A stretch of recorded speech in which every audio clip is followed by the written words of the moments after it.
Bonjour, après le cours de la polyarthrite rhumatoïde, on va voir le deuxième groupe des rhumatismes inflammatoires chroniques qui sont les spondyloarthrites et la spondylarthrite ankylosante. Tout d'abord, on va définir le concept des spondyloarthrites. Les spondyloarthrites est un ensemble de pathologies qui partagent des caractéristiques cliniques, radiographiques et génétiques. Ce groupe, il comprend la spondylarthrite ankylosante, le rhumatisme psoriasique, les rhumatismes ou bien les manifestations articulaires inflammatoires des entérocolopathies inflammatoires, le Crohn et la rectocolite ulcéro-hémorragique, la RCH, et les spondyloarthrites indifférenciées. Les spondyloarthrites ont en commun un début qui est précoce chez l'adulte jeune âgé entre 20 ans et 30 ans. La lésion élémentaire de ces pathologies est l'anthésite, donc contrairement à la polyarthrite rhumatoïde où la lésion élémentaire était la synovite, c'est-à-dire que le déclenchement de la maladie, il va se faire à la jonction où il y a insertion os-tendon. Ces pathologies se caractérisent par une atteinte rachidienne axiale isolée ou bien associée à une atteinte articulaire périphérique et la présence de manifestations extra-articulaires, oculaires, cutanées comme le psoriasis et des manifestations digestives. Il faut noter la présence de l'antigène HLA-B27, donc la prédisposition génétique, et l'existence des antécédents familiaux de spondyloarthrite. Le chef de file est la spondylarthrite ankylosante. C'est une maladie qui est douloureuse, qui est enraidissante et qui entraîne une évolution vers l'ankylose du rachis axial. L'intérêt il est double. D'abord diagnostic, donc c'est pour avoir un diagnostic précoce permettant une meilleure prise en charge et donc un meilleur pronostic de la maladie, et il est thérapeutique pour faire la part des choses entre les présentations axiales et périphériques avec présence ou non de manifestations extra-articulaires afin d'adapter la stratégie thérapeutique. Ce groupe de pathologies occupe le deuxième rang de fréquence après la polyarthrite rhumatoïde dans la population générale. L'étiologie de la maladie, elle est encore inconnue, mais on incrimine surtout le rôle important de l'antigène HLA-B27 et ses interactions avec des agents microbiens comme les agents microbiens urogénitales et digestifs. Pour l'anatomopathologie, d'abord on va commencer par l'anthèse. L'anthèse est la cible privilégiée des spondyloarthrites et l'anthésopathie inflammatoire, elle va évoluer en trois phases. Une première phase, c'est la phase inflammatoire qui se traduit par la présence de l'érosion osseuse. La deuxième phase, c'est la phase de la condensation ou bien de la fibrose cicatricielle. Et la troisième phase, c'est la phase de formation de l'ossification ou bien de l'antizophyte. Et cette évolution, elle explique les images radiologiques qui est observée dans les spondyloarthrites. La synovite, elle est secondaire à l'atteinte de l'anthèse, c'est-à-dire à l'anthésopathie, et il y a une extension du processus inflammatoire de l'anthèse vers la synoviale. Le terrain génétique il est déterminant et on retrouve une très forte association avec le HLA-B27 avec le rôle déclenchant des agents infectieux, donc comme les agents de la sphère de digestif et les agents urogénitaux.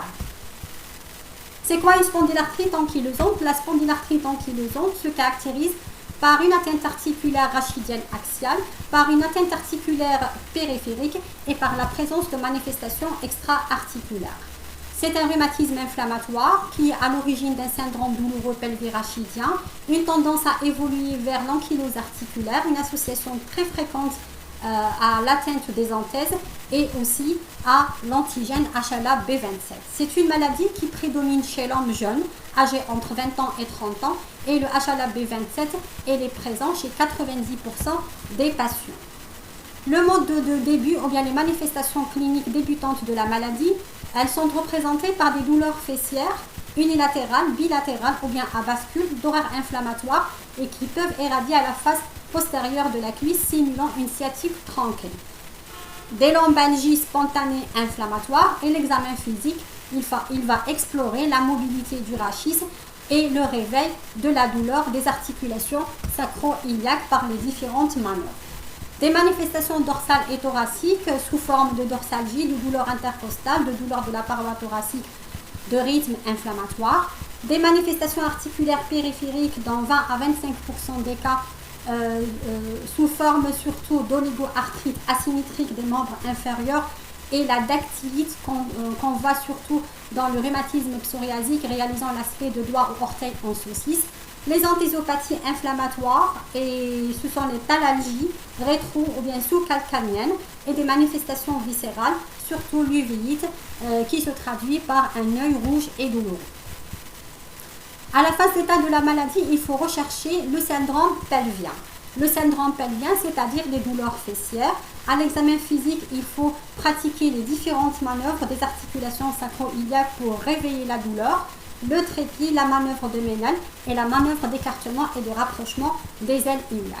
Le trépied, donc la pression du sacrum, elle va réveiller donc la douleur des articulations sacro-iliaques. La manœuvre de Ménel, le malade il est couché sur un côté, le genou il est fléchi et puis la jambe elle doit être tirée en arrière en hyperextension pour réveiller la douleur des sacro-iliaques. La pression directe et la manœuvre d'écartement et de rapprochement des ailes iliaques. Après, le syndrome, c'est toujours rachidien et après les douleurs fessières, on a les rachialgies inflammatoires qui peuvent être de localisation lombaire et surtout dorso-lombaire, des douleurs dorsales et des douleurs de la paroi thoracique antérieure et des douleurs cervicales. À l'examen physique, il faut rechercher l'enraidissement rachidien. Au siège lombaire, donc il faut chiffrer la distance basale et l'indice de Schauber. Au rachis dorsal, l'ampliation thoracique qui doit être mesurée au 4e espace intercostal et on note la différence entre le périmètre thoracique en expiration et en inspiration. La syphose dorsale, il faut mesurer la distance C7 mur et il faut noter l'aspect de la respiration qui est une respiration abdominale. Au rachis cervical, il faut chiffrer les distances menton sternum, menton acromion et tragus acromion qui sont limitées dans la spondylarthrite ankylosante.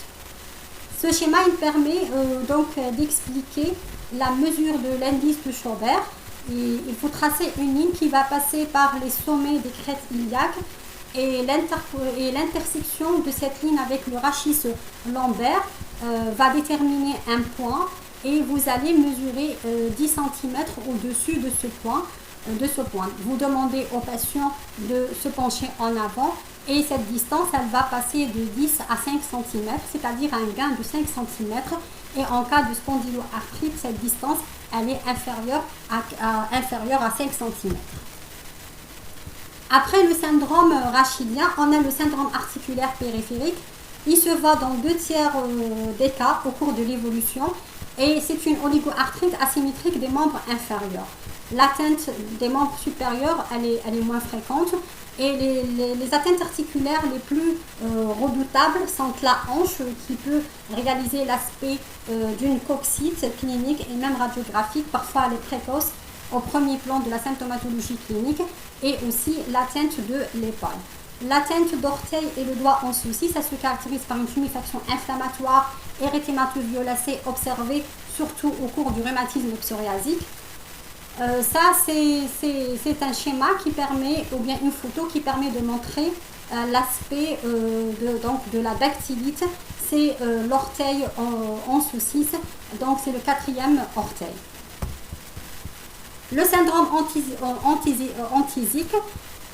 Donc le syndrome antisique, il va être à l'origine de douleurs des anthèses, les anthèses plantaires ou bien les anthèses calcaniennes. L'examen physique, il va rechercher la douleur qui est provoquée par la palpation directe de l'anthèse et la mise en tension de cette anthèse. Et vous avez ici les deux localisations, les deux antisites les plus fréquentes, c'est-à-dire à l'insertion du tendon d'Achille et à l'insertion inférieure de l'aponévrose plantaire.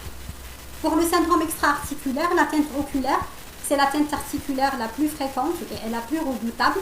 Elle se voit dans 30% des cas. Elle peut être asymptomatique d'où l'intérêt de faire un examen fond d'œil pour la rechercher. C'est une iridocyclite ou bien une uvulite antérieure, récidivante, souvent unilatérale, et qui peut laisser des séquelles et évoluer vers la cécité. Elle est suivie par l'atteinte cardiaque, soit de l'orifice ou bien aortique sous forme d'insuffisance aortique, et des troubles de la conduction, c'est des BAV. C'est pour cela qu'il faut toujours demander un examen ECG et une écho-cœur dans le bilan d'exploration viscérale de la spondylarthrite ankylosante. L'atteinte pulmonaire, donc l'atteinte pulmonaire, c'est surtout le syndrome interstitiel avec une évolution éventuelle vers la fibrose. Le syndrome restrictif, il est aussi fréquent à l'exploration fonctionnelle respiratoire. Les atteintes digestives, le plus souvent asymptomatiques, est constatée à la colonoscopie. Et l'atteinte rénale, elle est dominée par la néphropathie à IgA. Une forme très caractéristique de la spondylarthrite ankylosante chez l'homme évolué, c'est la fibrose apicale pulmonaire et qui peut poser un problème de diagnostic différentiel avec la tuberculose parce qu'elle entraîne une symptomatologie clinique proche de cette dernière, une dyspnée, une toux, une hémoptysie avec à la radiographie pulmonaire des opacités généralement qui prédominent aux apex pulmonaires. Les examens radiologiques à demander, c'est la radiographie du bassin de face et parfois une incidence centrée sur les articulations sacro-iliaques pour rechercher la sacro-iléite. On demandera également un cliché dorso-lombaire face plus profil et un cliché cervical, des clichés donc des talons, un téléthorax et d'autres radiographies en fonction des plaintes articulaires. L'IRM occupe actuellement une place très importante dans le diagnostic précoce des formes non radiographiques de la maladie et on peut demander une IRM des sacro-iliaques ou bien du rachis. Et l'échographie ostéo-articulaire également pour rechercher les antizopathies inflammatoires du tendon d'Achille et de l'aponévrose plantaire. La sacro-iléite, c'est le signe radiologique le plus caractéristique des spondyloarthrites et de la spondylarthrite ankylosante. Elle évolue en plusieurs stades. Le premier stade, c'est l'élargissement et l'aspect flou de l'interligne articulaire des sacro-iliaques. Le deuxième stade, c'est l'irrégularité, les érosions des berges articulaires réalisant l'aspect en timbre de poste. Le troisième stade, c'est la condensation et le pincement, la condensation des berges et le pincement de l'interligne articulaire. Et le dernier stade, le stade 4, c'est le stade de la fusion et l'ankylose avec la disparition de l'interligne articulaire sacro-iliaque. Vous avez une radiographie du bassin, c'est une sacro-iléite de stade 2 avec un aspect irrégulier, pseudo-élargi de l'interligne articulaire et la présence bien sûr d'une condensation de part et d'autre de l'interligne articulaire. C'est une sacro-iléite à la TBM. Après les signes, donc au niveau des articulations sacro-iliaques, on recherchera les signes rachidiens dominés par les syndesmophytes, c'est des pans interosseux de développement vertical et qui vont relier les vertèbres entre elles, réalisant l'aspect de la colonne bimbo dans les formes de spondylarthrite ankylosante évoluée.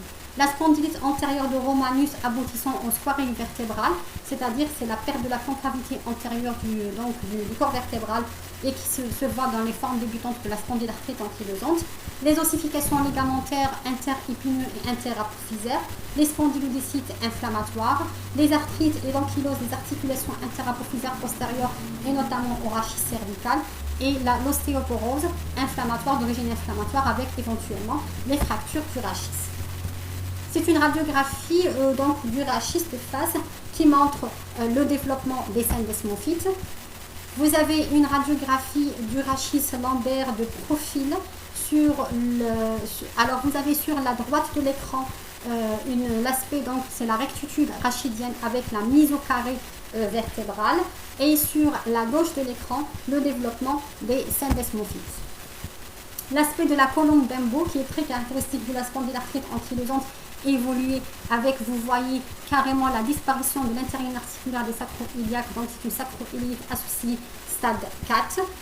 L'ankylose du rachis cervical sur le côté gauche avec la fracture et fractures rachidiennes. Les anthésopathies, donc réalisant des épines calcanéennes postérieures et inférieures en cas des atteintes des pieds, donc des pieds à l'insertion du tendon d'Achille et la ponévrose plantaire. On peut avoir également l'aspect du bassin irisé ou bien l'ischion barbu par atteinte des anthèses à l'insertion des muscles, des tendons, des muscles ischio-jambiers. Pour les atteintes articulaires périphériques, donc l'atteinte de la hanche, c'est l'atteinte la plus redoutable, c'est réalisant les coccytes. Et cette coccite, elle va se traduire par un pincement global de l'interligne articulaire. On peut avoir la forme classique, c'est-à-dire la forme érosive avec les géodes sous-chondrales. Et les formes ankylosantes et synostosantes sont très caractéristiques de la spondylarthrite ankylosante.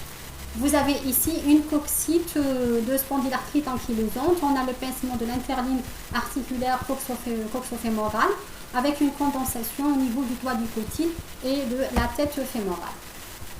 Le syndrome inflammatoire biologique, il est quand même inconstant et une normalité de la VS et de la CRP n'élimine pas le diagnostic de spondylarthrite ankylosante. Les tests sérologiques de la polyarthrite rhumatoïde, le facteur rhumatoïde et la recherche des anticorps anti-CCP sont négatifs. Le HLA-B27 il est présent dans 90% des cas, donc il a une valeur diagnostique dans les cas douteux. Et l'analyse du liquide synovial montre la nature inflammatoire du liquide articulaire. Pour le diagnostic positif, il y avait des critères, donc les critères diagnostiques de la spondylarthrite ankylosante ont évolué au cours du temps. D'abord, on a les critères d'Amor qui permettent de classer le rhumatisme inflammatoire dans le groupe des spondyloarthrites et les critères de l'ESG. Après, il y avait le développement des critères de New York modifiés pour la spondylarthrite ankylosante radiographique. Et actuellement, on utilise les critères du groupe expert ASAS pour les formes axiales et périphériques de la spondylarthrite ankylosante radiographique et non radiographique.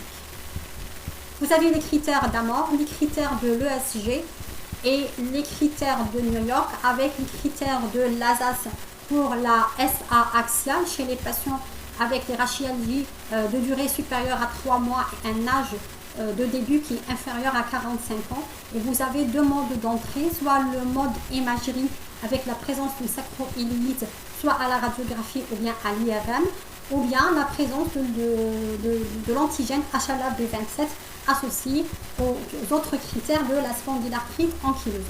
Pour les critères de l'ASAS pour les formes périphériques, donc c'est le cas de la présence d'arthrite, d'antisite ou de dactylite associée aux autres manifestations cliniques et viscérales de la spondylarthrite ankylosante. Pour le diagnostic différentiel, donc les formes débutantes, il faut éliminer les autres rhumatismes inflammatoires et notamment en cas d'atteinte articulaire périphérique associée, d'où l'intérêt de pratiquer une radiographie du bassin de face, à défaut une IRM, donc une IRM pour le diagnostic des formes non radiographiques et débutantes de la spondylarthrite ankylosante. Devant une sacro-iléite, si elle est unilatérale, il faut évoquer une origine infectieuse, notamment la tuberculose. Si elle est bilatérale, on peut penser à l'ostéose iliaque condensante de la grande multipare, les sacro-iliaques normales chez l'adolescent et l'arthrose des articulations sacro-iliaques chez les sujets âgés avec la présence des ostéophytes et non pas de syndesmophytes. Devant des syndesmophytes au rachis, il faut évoquer l'arthrose lombaire avec la présence d'ostéophytes de développement, non pas de développement vertical comme les syndesmophytes, mais de développement horizontal avec une base d'implantation large. Et l'hyperostose vertébrale ankylosante, ou bien la maladie de Forestier, qui se voit chez le sujet âgé diabétique, elle se caractérise par une coulée d'ostéophytes exubérants à la partie antérieure du rachis et elle peut être asymptomatique. Les formes cliniques de la maladie, alors on a les formes topographiques selon l'atteinte articulaire, les formes selon le sexe, donc masculine et féminine. On a également les formes selon l'âge de début, soit le début juvénile ou bien le début tardif. Les formes étiologiques, alors ce sont les autres spondyloarthrites. On a l'association au psoriasis cutanée, c'est le rhumatisme psoriasique, l'association aux colopathies inflammatoires, et c'est le rhumatisme Beniki, donc des manifestations inflammatoires intestinales. Et on a également le syndrome de Fissinger-Leroy-Reiter pour les arthrites réactionnelles. Le rhumatisme psoriasique, donc les lésions cutanées sont retrouvées au niveau des genoux, les coudes, les plis interfessiers, l'ombilique, les angles et le cuir chevelu. 5 à 7% de psoriasis cutanée vont quand même développer des manifestations rhumatismales associées et l'atteinte articulaire, elle précède le psoriasis dans 5 à 10% des cas. Le tableau clinique, il est hétérogène. La forme la plus fréquente, c'est l'oligoarthrite asymétrique des membres inférieurs dans 70% des cas. La polyarthrite asymétrique, elle se voit dans 20% des cas. Et l'atteinte axiale, c'est le développement d'une spondylarthrite ankylosante axiale associée. On peut avoir également la présence de la dactylite. Ça, c'est un rhumatisme psoriasique chez un patient qui a un psoriasis inguinal et un psoriasis cutané. L'aspect d'orteil en saucisse ou bien la dactylite, c'est le gonflement très inflammatoire et généralisé de l'orteil qui va toucher les 3 niveaux articulaires, la métatarsophallangène, l'interphallangène proximale et l'interphallangène distale. Et vous avez ici l'atteinte de l'interphallangène distale, contrairement à la polyarthrite rhumatoïde où les articulations interphallangènes distales, elles sont épargnées. Le rhumatisme des entérocolopathies, donc 10 à 20% de manifestations rhumatologiques. L'atteinte, elle est également variée. On a des arthrites périphériques, donc c'est une atteinte articulaire périphérique au niveau des membres inférieurs et dans l'évolution, elle est rythmée par les poussées inflammatoires de la maladie digestive. La spondylarthrite ankylosante ou axiale, elle est le plus souvent indépendante de la maladie digestive dans l'évolution, mais elle est moins fréquente. Et parfois, on a uniquement une sacroïléite radiologique isolée. Les arthrites aseptiques, donc les arthrites réactionnelles, sont déclenchées par les infections à distance qui sont transmises soit par voie digestive, soit par voie sexuelle. La forme typique, c'est le syndrome oculo-urétro-synovial de Fissinger-Leroy-Reiter. Et les germes les plus fréquents sont les germes des urétrites et cervicites non gonotoxiques et des infections digestives comme la Shigella et la Yersinia. La clinique, c'est une oligoarthrite asymétrique des membres inférieurs associée à une conjonctivite ou bien une iridocyclite et des signes cutanéo-muqueux comme la balanite, les érosions du palais et la kératodermie palmoplantaire. Il faut faire l'identification du germe responsable soit par la culture, soit par la sérologie et rechercher la présence de l'antigène HLA-B27 qui est présent généralement dans 50% des cas. Alors, vous avez des images donc des différentes atteintes du syndrome de Fissinger-Leroy-Reiter, l'atteinte oculaire, la kératodermie palmoplantaire et les érosions de la langue et du palais. Ces arthrites peuvent évoluer soit vers la guérison, elles peuvent récidiver, mais elles peuvent aussi évoluer sur un mode chronique et réaliser le tableau d'une spondylarthrite ankylosante, notamment chez les sujets qui sont HLA-B27 positifs. L'évolution en général de la spondylarthrite ankylosante, cette évolution elle est progressive sur plusieurs années, donc c'est un mode évolutif chronique. Elle se fait par des poussées entrecoupées de périodes de rémission et schématiquement, la maladie évolue en 3 étapes. Une étape initiale qui est beaucoup plus douloureuse, une étape d'extension où la maladie elle est à la fois douloureuse et enraidissante, une étape, la dernière étape, c'est l'étape de l'ankylose et bien sûr qui se caractérise surtout par l'atteinte fonctionnelle qui est compromise. Le pronostic, les facteurs pronostiques, c'est l'âge de début, c'est le mode de début de la maladie axiale périphérique avec ou sans atteinte extra-articulaire, la présence d'une coxite et d'une manifestation extra-articulaire comme l'atteinte oculaire, la présence d'un syndrome inflammatoire biologique et notamment le taux élevé de la CRP et bien sûr l'efficacité et la réponse ou non aux anti-inflammatoires non stéroïdes. Pour l'évaluation, on a des outils cliniques et des outils biologiques. On a des indices d'activité de la maladie, donc des indices qui permettent d'évaluer la fonction. Pour l'activité de la maladie, donc dans le quotidien, elle est évaluée soit par l'indice de BASDAI et l'ASDAS. L'exploration et bien sûr l'évaluation de la douleur, donc c'est par l'EVA. La mobilité rachidienne, la recherche également de manifestations extra-articulaires, la recherche d'une atteinte articulaire périphérique associée ou bien d'une antidiopathie avec bien sûr, il faut noter le nombre d'articulations douloureuses et le nombre d'articulations gonflées et aussi faire le bilan biologique inflammatoire. Donc il faut demander l'AVS et surtout l'ACR. Ça c'est le questionnaire BASDAI.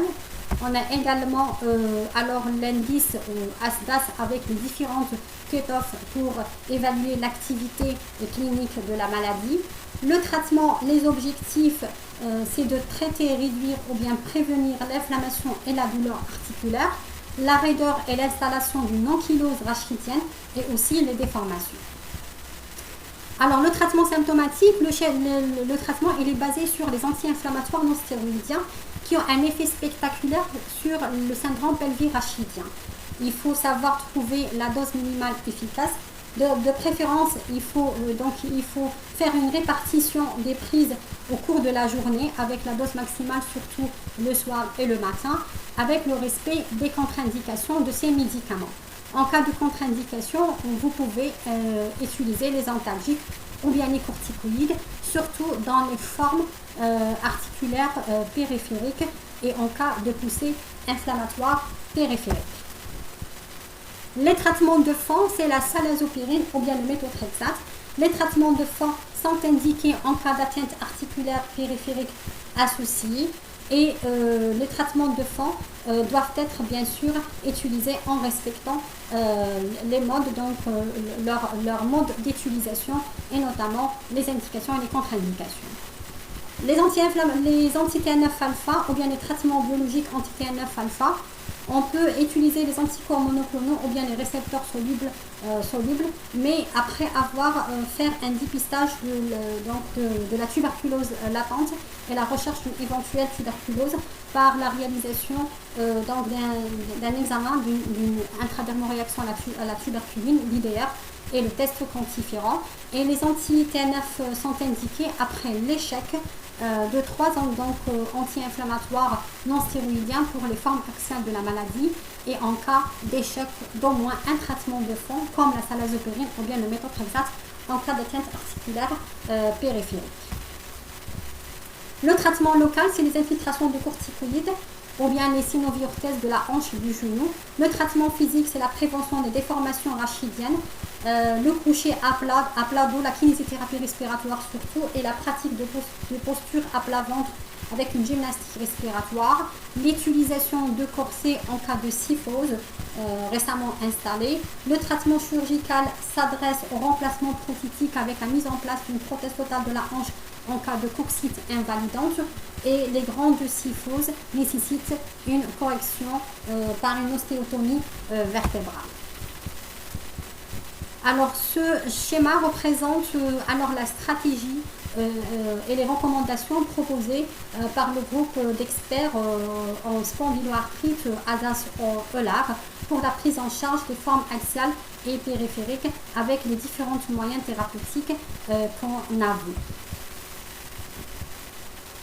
Voilà, donc je vous remercie pour votre attention.